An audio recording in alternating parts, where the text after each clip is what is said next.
आपल्या देशाचा प्रजासत्ताक दिन अगदी काही दिवसावर येऊन ठेपला आहे.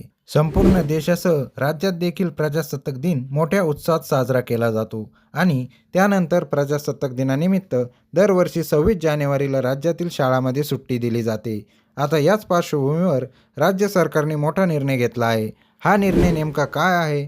चला तर जाणून घेऊया या व्हिडिओच्या माध्यमातून. राज्यासह संपूर्ण देशात 26 जानेवारीला प्रजासत्ताक दिन साजरा केला जातो. या दिवशी देशभरातील शालेय विद्यार्थ्यांना सकाळी झेंडावंदन केल्यानंतर सार्वजनिक सुट्टी दिली जाते. मात्र यापुढे ही सुट्टी रद्द करण्याचा निर्णय महाराष्ट्र राज्य सरकारने घेतला आहे. शालेय विभागाने एक परिपत्रक जारी केलं आहे.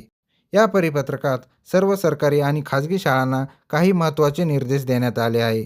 राज्य सरकारने शालेय विद्यार्थ्यांची सुट्टी रद्द करण्यामागे आपल्या विद्यार्थ्यांमध्ये 26 जानेवारीच्या दिवशी राष्ट्राचा इतिहास, देशाचे भविष्य आणि आपली महान संस्कृती याबद्दल राष्ट्रीय अभिमानाची भावना निर्माण व्हावी हा उद्देश आहे.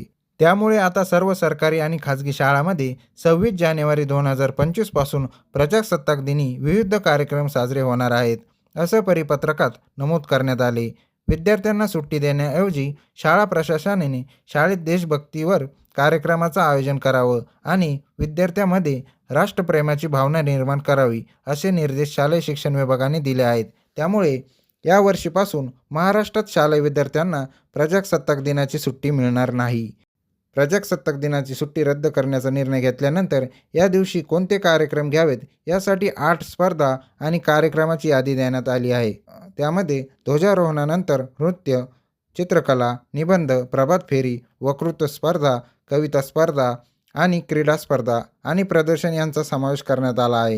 हे सगळे कार्यक्रम देशभक्तीच्या थीमवरच असावेत, असं या परिपत्रकात म्हटले आहे.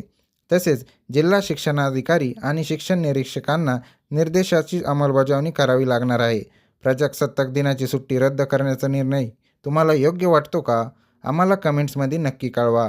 तसेच हा व्हिडिओ तुम्हाला आवडला असेल तर व्हिडिओला एक लाईक आणि शेअर करा आणि अशाच माहितीविषयक व्हिडिओसाठी आमच्या स्मार्ट मराठी यूट्यूब चॅनलला सबस्क्राईब करा. धन्यवाद.